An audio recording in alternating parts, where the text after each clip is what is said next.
What happens when you talk about a sensitive subject? You get kicked off YouTube, so I'm not going to say the word again.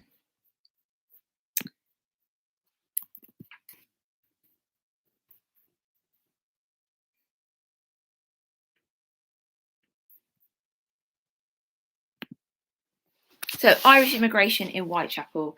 If you just join in, I'm just going to recap what I said, that we had Britain-owned island in the whole of Ireland. It was one country, it wasn't two then, and were quite brutal with the Irish. So Irishmen used to come over to England in the early 19th century, and this is what they were known as. Again, you've got that on your sheet. And they would work as labourers on the canals, on the roads, and the railways, in large numbers settled in Whitechapel, simply because it was close to where they were working. Now, what caused tensions with the Irish a lot is that they were big drinkers, and that caused tension.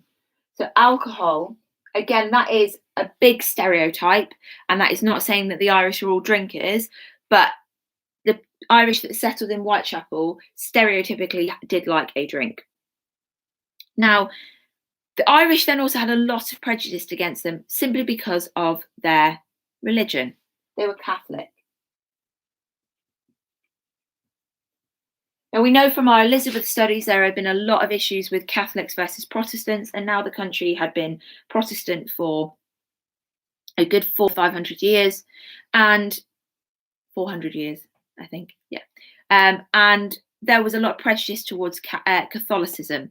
That then meant that people would discriminate against the Irish. Also, as you can imagine, in most countries that are under a foreign rule, the Irish wanted their independence. And that is known as Irish nationalism.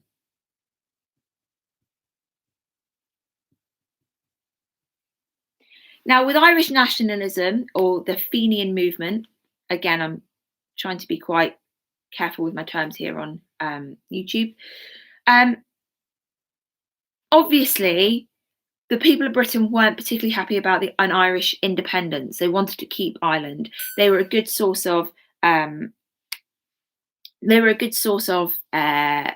food, because you had a lot of like potatoes and things coming from Ireland, as well as you had some good alcohol coming from there, weapons, you had a good place to deploy soldiers. So really it was a good place to have that was close to home. And they wanted to get rid of something called the Home Rule. And that is essentially Britain ruling Ireland. And this then meant that the Irish independence movement in 1884 did something which turned a lot of British people against them. So if they had any sympathies before for the Irish, this then went in 1884 with the bombing campaign.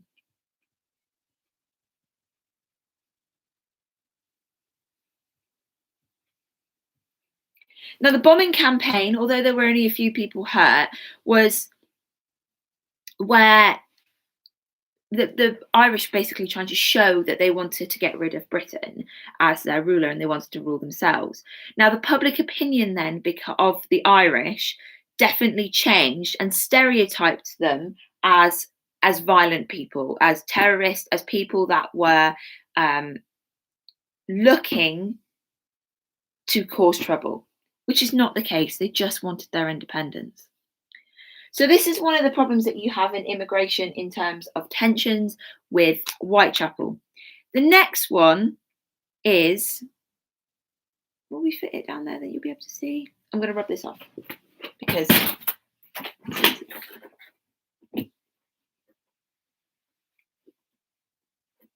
we have three main groups that are targeted.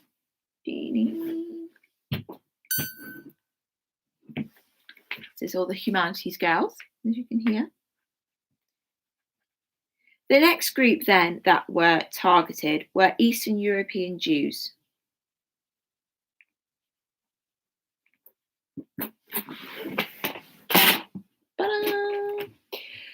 Right, why were they targeted? Well, we know historically that the Jewish faith was targeted ever since kind of the Bible came out, and with what happened to Jesus, the crucifixion of Jesus, Jews have been targeted for that.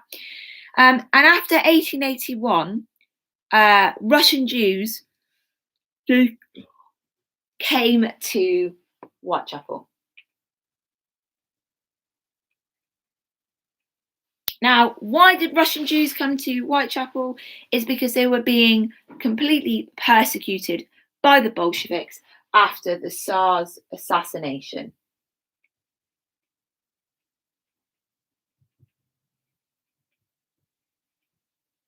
Now, I definitely remember doing this with a few of you in year that are year 10, but I'm not sure all of you, I don't know. But recapping really, in 1881, just a bit before 1881, in the 1880s, Tsar Alexander II was rounded up. He was a brutal man, was rounded up with his family in the White Palace and was executed by the Bolshevik Revolution. Okay, now that is known as the Russian Revolution beginning. And it was the start of communism. Now, communism has nowhere for anything other than Russian Orthodox religion. So a lot of the Jews were targeted after the assassination because under the Tsar they could worship a bit more freely.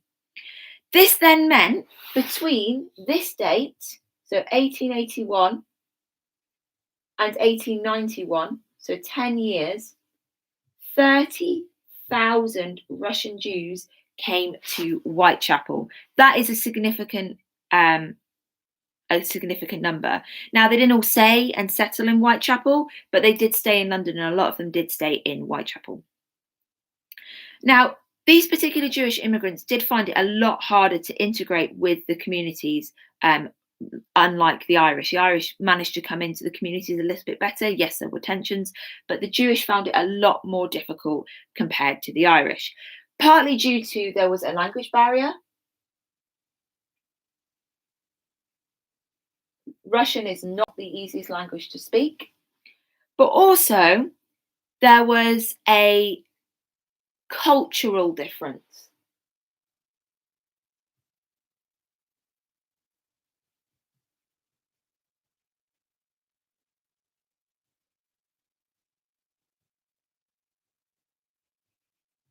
Now, the Jewish faith has its own language called Yiddish. So you've not only got the language barrier of the Russian, you've also got the language barrier of some of them only spoke Yiddish.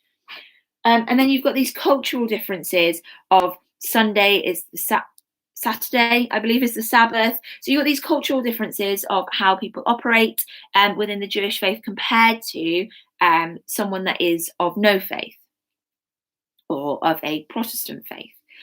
And this then led to a lot of the Eastern European Jews only working for Jewish employers.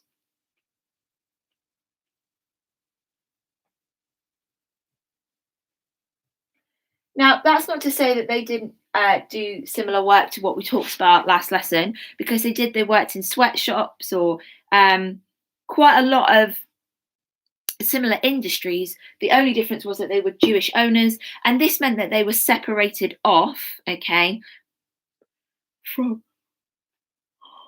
I haven't yawned at all this morning until I got on this live stream.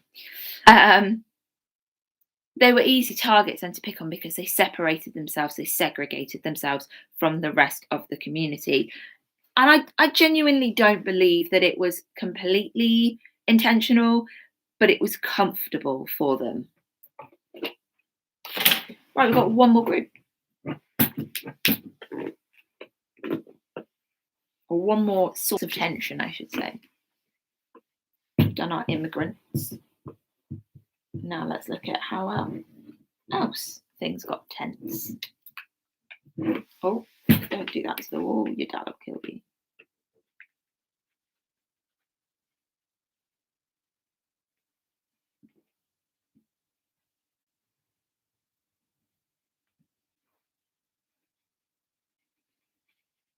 I at least want it to look a little bit nice, because when I'm writing side on, it doesn't. So we've got the growth of anarchism and socialism. Now, just to go straight before we even get into kind of how this caused tension, I'm going to tell you what anarchism and socialism is. So anarchism is a revolutionary political idea, and it is built on the notion that people are better without a government, without laws, and that they can run themselves. So each individual person is a law unto themselves.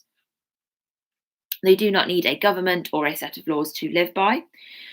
Socialism, however, is a political and a more economic system that property and resources, so like profits and things, are owned by the government. But it is not quite a step as far as communism where everybody's equal, but it's more government control. So that's what those two mean. They are on your pack for you. So people feared that with this influx of immigration, that there would be an influx of dangerous political ideas, with anarchy being the main scary one, not only for the government, mostly for the government because they want to get rid of it, but for the people. People do like structure. In our human nature, we do like a routine. As you can probably imagine, and you are feeling right now, your routine of school every single day is very different now, and you're in a new routine. So that's as people, we do need routines. So people did get really scared about immigration and what that would then bring.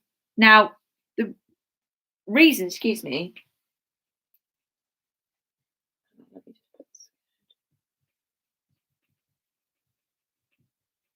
I miss my board pens. Now, they did have some weight to this. They did have some sort of, real genuine concern, for the simple reason that anarchists had tried several assassination attempts in Europe. I can never spell.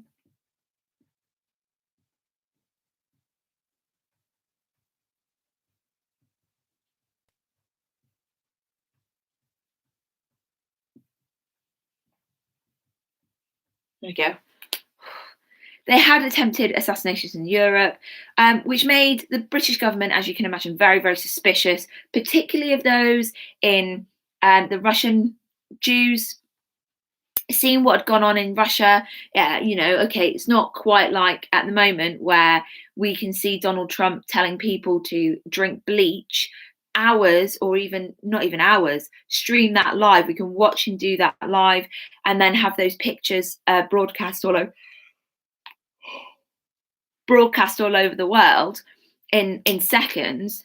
Obviously, it would have taken a bit of time for that to come and filter through to England, but we did have a printing press, we did have newspapers, and also then you had the stories of the Russian Jews that came.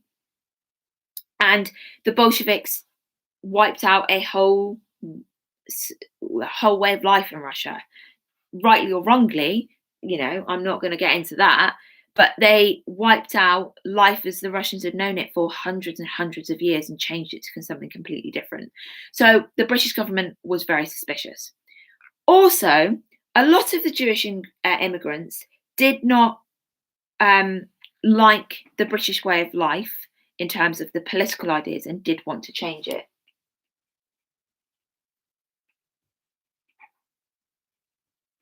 That's not even an S. And some of the Jews really wanted to bring socialism into British life and set up their own socialist organisations, their own newspapers, which made obviously people in Whitechapel, particularly the authorities, very, very nervous.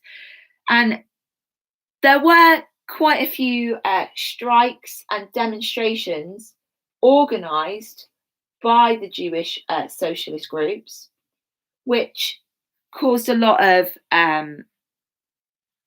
unrest. I mean, they were protesting against valid things like long hours and low pay and the conditions that they worked in, things that we wouldn't even bat an eyelid about now.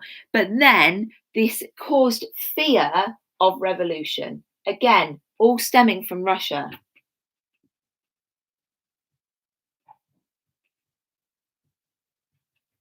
The authorities were absolutely terrified of what had gone on in Russia, and that was not something that they wanted to repeat in Britain. Now, that really is it for immigration and tension. You do have these three main sources of immigration and tension, and it does then mean that life in Whitechapel can be quite interesting and quite tense. And as we will see as we move forward, these issues of revolution, of immigration, of tension do then hinder the Jack the Ripper case. Okay, so I want a mind map. I would like you to have a little go at looking at those YouTube clips, and then please could you answer the 10 questions that is set on the separate PowerPoint. Send it in via Teams, please, or email. I am planning to get through and check it all off and show my homework, but as you can imagine, I have 13 classes. Trying to get that all organised and put together is a little bit more difficult, but it's on my priority list to do today. Otherwise, if you need me, give me a shout. Stay safe and see you soon. Bye.